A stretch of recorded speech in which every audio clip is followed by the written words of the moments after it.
வாங்க அபூர்வாஸ் விருந்துக்கு இன்றைக்கி நம்ம ஒரு ஹெல்த்தியான டின்னர் மெனு தான் பார்க்க போகிறோம். என்னென்னு பார்த்தீங்கன்னா கோதுமை சம்பராவை வச்சு நல்லா சுவையான உப்புமாவும் அது கூடவே அதுக்கு பொறுத்தவரை நல்லா காரசாரமாக மிளகாய் சட்னி, இது ரெண்டும் தான் நாம் இன்றைக்கி எப்படி பண்ணுறதுன்னு பார்க்க போகிறோம். வாங்க இப்போ எப்படி பண்ணலான்னு பார்க்கலாம். நம்மக்கிட்ட கல்கத்தா இண்டாலியம் கடாய், இண்டாலியத்தில் சப்பாத்தி உருட்டுற மனை, இடி உரல், தோசைக்கல், புடி உள்ளது புடி இல்லாதது எல்லாமே நம்ம சேல் பண்ணிகிட்டு இருந்தோம். இப்போ பார்த்திங்கன்னா அது கூடவே நம்ம ட்ரைப்ளையில் ஸ்டெயின்லெஸ் ஸ்டீல் ட்ரைப்ளை கடாயுமே நம்ம சேலுக்கு எடுத்துகிட்டு வந்திருக்கோம். இதுவுமே கொண்டு வந்திருக்கோம். இதை பார்த்திங்கன்னா நல்லா ஆன்லைனில் விட நம்ம கம்மி விலையில் தான் கொடுக்குறோம். நல்ல குவாலிட்டியான இருக்கும், அதே சமயத்தில் நல்லா ஹெவி வெயிட்டாகவும் இருக்கும். நீங்கள் இதை அடி பிடிக்காது. நீங்கள் இது கேஸ் அடுப்புலையும் சமைக்கலாம். சாண்ட்விச் பாட்டம் இருக்கிறதால நீங்கள் இதை இண்டக்ஷன் அடுப்புலையுமே வச்சு நீங்கள் சமைக்கலாம். உங்களுக்கு இண்டாலியம் கடாய் வேணுமோ இல்லை ட்ரைப்ளை கடாய் வேணுமோ எது வேணுமோ ஸ்க்ரீனில் நான் கொடுக்குற நம்பருக்கு வாட்ஸ்அப் பண்ணுங்கள், டீட்டெயில் சென்ட் பண்ணுறேன். வேணுன்றவங்க ஆர்டர் பண்ணிவிட்டு இப்போ இதில் 1 டேபிள் ஸ்பூன் அளவுக்கு எண்ணெய் சேர்த்துட்டு அதில் ஒரு 10-12 பல் பூண்டு சேர்த்துருக்கேன். சின்ன சைஸாக இருக்கிறதால, பெருசாக இருந்துச்சுன்னா ஒரு 6 சேர்த்துக்கிட்டிங்கன்னா கூட போதும். அது கூடவே 15 சின்ன வெங்காயம் தோல் எடுத்துகிட்டு வச்சுருக்கிறேன், அதை சேர்த்துட்டு வெங்காயம் பூண்டு லேசாக கொஞ்சம் நிறம் மாதிரி வதங்கி வரட்டும். இப்போ வெங்காயம் பூண்டு இந்த அளவுக்கு லேசாக நிறம் மாதிரி வதங்கி வந்த பிறகு ஒரு சின்ன கோலி குண்டு சைஸ் அளவுக்கு புளியை பிச்சுட்டு வச்சுருக்கிறேன், அதை சேர்த்துட்டு இப்போ இந்த வெங்காயம் பூண்டு நல்லா நிறம் மாறிட்டு வதங்கி வரணும். அது வரைக்கும் வதக்கி விட்டுக்கோங்க. இப்போ பார்த்திங்கன்னா வெங்காயம் பூண்டு பாருங்கள் நல்லா நிறம் மாறிட்டு வதங்கி வந்துருச்சு. இந்த அளவுக்கு வதங்கினா போதும். இப்போ இதில் நம்ம எண்ணெய் ஊற்றி வச்சுருந்தது இருக்குது பாருங்கள், அந்த எண்ணெயை நம்ம வேஸ்ட் பண்ண வேண்டாம். அந்த எண்ணெயை வடிச்சிட்டு வெங்காயம் பூண்டை மட்டும் வெளியில் எடுத்துக்கிட்டு இந்த எண்ணெயிலே நம்ம சட்னி தாளிக்கிறதுக்கு யூஸ் பண்ணிக்கலாம். இப்போ இந்த பூண்டு வெங்காயத்தை ஒரு பிளேட்டில் மாற்றிட்டு ஆற விட்டுக்கோங்க. சட்னி அரைக்கிறதுக்கு பார்த்திங்கன்னா காரத்துக்கு நான் ஒரு 10 வரமிளகா எடுத்திருக்கேன். இந்த சட்னி கொஞ்சம் காரமாக இருந்துச்சுன்னா தான் நல்லாயிருக்கும். அது கூடவே நிறம் கொடுக்கறதுக்காக 2 காஷ்மீரி மிளகாய், இது ஆப்ஷனல் தான், சுடுதண்ணியில் போட்டு ஒரு 10-20 நிமிஷத்துக்கு முன்னாடி ஊற வச்சு வச்சுருக்கிறேன். அந்த ஊற வச்சுருந்த மிளகாவை சேர்த்துட்டு அது கூட வந்து சட்னிக்கு தேவையான அளவுக்கு உப்பையும் சேர்த்துட்டு ஊற வச்சுருந்த தண்ணி இருக்குது பாருங்கள், அதையே கொஞ்சம் சேர்த்து ஃபஸ்ட்டு இந்த மிளகாவை நல்லா மைய வச்சு எடுத்துக்கோங்க. இப்போ நான் பார்த்தேன் அந்த மிளகாவை நல்லா மைய வச்சுட்டு எடுத்துகிட்டு வந்திருக்கேன்.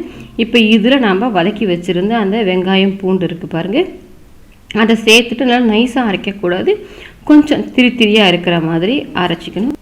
இப்போ பார்த்தீங்கன்னா அடுப்பில் கடாய் வச்சுட்டு அதே கடாயில் மறுபடியும் நான் ஒரு நல்லெண்ணெய் சேர்த்துருக்கேன், ஒரு 3 டேபிள் ஸ்பூன் அளவுக்கு. இந்த மிளகாய் சட்னின்றதுனால நல்லெண்ணெய் தாளிச்சிக்கோங்க. அதில் இப்போ எண்ணெய் காஞ்ச பிறகு 1 ஸ்பூன் கடுகு சேர்த்துட்டு 1 ஸ்பூன் உளுத்தம்பருப்பு. இப்போ கடுகு உளுத்தம்பருப்பு ரெண்டும் நல்லா செவந்துட்டு பொரிஞ்சு வரட்டும். இப்போ கடுகு பொரிஞ்சு உளுத்தம்பருப்பு நல்லா செவந்து வந்த பிறகு இதில் ஒரு கொத்து கருவேப்பிலை, அது கூடவே கொஞ்சமாக பெருங்காயத்தூள் சேர்த்துட்டு கலந்து விட்டுக்கோங்க. கலந்து விட்டுட்டு நாம் அரைச்சி வச்சுருந்த சட்னியை இதில் சேர்த்துடலாம். அது கூடவே மிக்ஸி கப் அலசிட்டு கொஞ்சமாக தண்ணி சேர்த்துக்கோங்க. தண்ணி அதிகம் சேர்க்க வேண்டாம், கொஞ்சமாக மட்டும் சேர்த்து அலசி சேர்த்துட்டு நம்ம பார்த்திங்கன்னா வரமிளகாவை பச்சையாகவே தான் அரைச்சிருக்கோம், நம்ம வதக்கி எதுவும் அரைக்கல. அதனால் அதோட மிளகாவோட பச்சைத்தன்மை அந்த காட்டம் கொஞ்சம் போகணும்.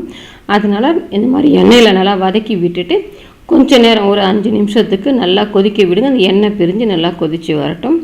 இப்போ பார்த்தீங்கன்னா நல்லா ஒரு 5 நிமிஷமாக கொதிச்சிடுச்சு. இந்த அளவுக்கு இருந்துச்சுன்னா போதும். இப்போ நம்ம அடுப்பை ஆஃப் பண்ணிடலாம். சிக்கப் வச்சுட்டு அதில் 2 வரமிளகா, அது கூடவே 1/2 ஸ்பூன் மிளகு, 1/2 ஸ்பூன் சீரகம், அதை சேர்த்துட்டு தண்ணி சேர்க்காமல் குறப்பாக பல்ஸில் போட்டு எடுத்துக்கோங்க. இப்போ இதை அரைச்சி எடுத்துகிட்டு வந்த பிறகு இது கூட சேர்க்குறதுக்கு பார்த்திங்கன்னா 1 டேபிள் ஸ்பூன் கடலைப்பருப்பு, 1 டேபிள் ஸ்பூன் துவரம்பருப்பு 1/2 மணி நேரத்துக்கு முன்னாடி ஊற வச்சுருக்கிறேன். அந்த ஊற வச்சுருந்த பருப்பை மட்டும் சேர்த்துக்கோங்க, தண்ணி சேர்க்காமல். இதையுமே பல்ஸில் போட்டு எடுத்துக்கோங்க. நல்லா மைய வைக்கக்கூடாது, கரகரப்பாக மைய வச்சு எடுத்துக்கணும். இப்போ பார்த்தீங்கன்னா கரகரப்பாக மைய வச்சு எடுத்துகிட்டு வந்திருக்கேன். இப்போ இதை அப்படியே இருக்கட்டும். இப்போ கடாயில் மெஷரிங் கப்பால் 1 கப் அளவுக்கு சம்பா ரவை கோதுமை ரவை தான் எடுத்திருக்கேன். இப்போ அதை சேர்த்துட்டு அடுப்பை மீடியம் ஃப்ளேமில் வச்சுட்டு கரிஞ்சிடாமல் நல்லா வறுபட்டு வாசனை வரும், அது வரைக்கும் வறுத்து விட்டுக்கோங்க. ட்ரை ரோஸ்ட் பண்ணிக்கோங்க. இப்போ பார்க்கும்போதே உங்களுக்கு தெரியும் நல்லா நேரம் மாதிரி வறுபட்டு வந்திருக்கு பாருங்கள். இதை ஒரு பிளேட்டுக்கு மாற்றி வச்சுட்டு மறுபடியும் அதே கடாயில் 1 டேபிள் ஸ்பூன் அளவுக்கு எண்ணெய் சேர்த்துக்கோங்க. எண்ணெய் காஞ்ச பிறகு தாளிக்கிறதுக்கு 1 ஸ்பூன் கடுகு, 2 ஸ்பூன் உளுத்தம்பருப்பு சேர்த்துக்கிறேன். உளுத்தம்பருப்பு 2 ஸ்பூன் சேர்க்கும்போது வாயில் கடிபடும், டேஸ்ட் நல்லாயிருக்கும். வேண்டாம்னா நீங்கள் 1 ஸ்பூன் கூட சேர்த்துக்கலாம். இப்போ கடுகு பொரிஞ்சிட்டு உளுத்தம்பருப்பு நல்லா செவந்து வந்த பிறகு இதில் கொஞ்சமாக பெருங்காயத்தூள் வாசனைக்காக, அது கூடவே ஒரு பச்சை மிளகா பொடியை கட் பண்ணியிருக்கேன், ஒரு சின்ன துண்டு இஞ்சியுமே பொடியை கட் பண்ணியிருக்கேன். ரெண்டுத்தையும் ஒன்றா சேர்த்துட்டு அது கூடவே ஒரு கொத்து கருவேப்பிலை, இது எல்லாத்தையும் ஒன்றா சேர்த்து நல்லா கலந்து விட்டுருங்க.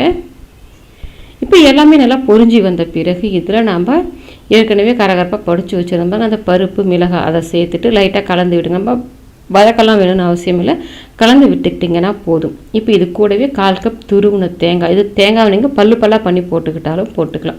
துருவும் போது நமக்கு எல்லாத்துலேயுமே ஒன்றா சேர்ந்து கிடச்சி வரும். இப்போ அதை சேர்த்துட்டு நல்லா கலந்து விட்டுருங்க. கலந்து விட்டுட்டு நம்ம இந்த கப்பால் தான் 1 கப் அளவுக்கு கோதுமை ரவை எடுத்துருந்தோம், அதுக்கு 3 கப் தண்ணி சேர்த்தோம்னா தான் கோதுமை ரவை நல்லா வெந்து வர்றதுக்கு சரியாக இருக்கும். கூடவே இதுக்கு தேவையான அளவுக்கு உப்பு சேர்த்துடலாம். உப்பு சேர்த்துட்டு அப்படியே லைட்டாக எல்லாத்தையும் ஒன்றா சேர்த்து நல்லா கலந்து விடுங்க. ஒன்றா சேர்ந்து வர மாதிரி கலந்து விட்டுட்டு இப்போ இந்த தண்ணி நல்லா கொதிக்கணும். இப்போ தண்ணி நல்லா கொதித்து வரட்டும். இப்போ பார்த்தீங்கன்னா தண்ணி நல்லா கொதித்து வந்துருச்சு. இப்போ இதில் நம்ம ரெடி பண்ணி வச்சுருந்தோம் அந்த ஏற்கனவே வறுத்து வச்சுருக்கிற அந்த சம்பாராவே ஒரு கையால் போட்டுக்கிட்டே கலந்து விடுங்க. இப்போ இதை நல்லா கலந்து விட்டுட்டு அடுப்பை சிம்மில் வச்சுடுங்க. சிம்மில் வச்சு மூடி போட்டு ஒரு 10 நிமிஷத்துக்கு அப்படியே மூடி விடுங்க. அப்போ தான் பார்த்தீங்கன்னா இந்த கோதுமை ரவை வேகிறதுக்கு டைம் எடுக்கும், நல்லா வெந்து வரும். ஒரு 10 நிமிஷம் அப்படியே இருக்கட்டும். இப்போ மூடி வச்சுருந்து ஒரு 10 நிமிஷம் ஆகுது. உங்களுக்கு பார்க்கும்போது தண்ணி நல்லா வற்றிட்டு வந்திருக்கு பாருங்கள். ஆனாலுமே இன்னும் கொஞ்சம் நமக்கு தண்ணி இருக்கிற மாதிரி தான் இருக்கும். அதனால் இப்போ இதுக்கப்புறம் மூடாமல் ஓப்பன் பண்ணிவிட்டு சிம்லேயே வச்சு ஒரு 10 நிமிஷத்துக்கு நல்லா மறுபடி கலந்து விடுங்க. நம்ம மூடி போட்டே வேகக்கூட எடையா அப்பப்போ எடுத்து கலந்து விடுங்க, இல்லைனா அடி பிடிச்சிடும். இப்போ பார்த்தீங்கன்னா கிட்டத்தட்ட ஒரு 8 நிமிஷம் கிட்ட ஆகிடுச்சு. கடைசியாக கொஞ்சமாக பொடியை நறுக்குன்னா மல்லி அடியை சேர்த்து கலந்து விட்டுட்டு அடுப்பாக ஆஃப் பண்ணிக்கோங்க. இப்போ நல்லா பாருங்கள் சாஃப்டாக வெந்து வந்துருச்சு. நமக்கு நல்ல டேஸ்டான ஹெல்த்தியான கோதுமை ரவா உப்புமா ரெடி ஆகிடுச்சு. நீங்களும் உங்கள் வீட்டில் ட்ரை பண்ணி பாருங்கள். ட்ரை பண்ணி பார்த்துட்டு எப்படி வந்ததுன்றதை கமெண்ட் செக்ஷனில் சொல்லுங்கள். லைக் பண்ணுங்கள், ஷேர் பண்ணுங்கள், அபூர்வாஸ் விருந்துக்கு சப்ஸ்கிரைப் பண்ணுங்கள், கூடவே பெல் பட்டனை கிளிக் பண்ணுங்கள். அப்போ தான் அப்லோட்ஸ்லாம் உங்களுக்கு உடனடியாக கிடைக்கும்.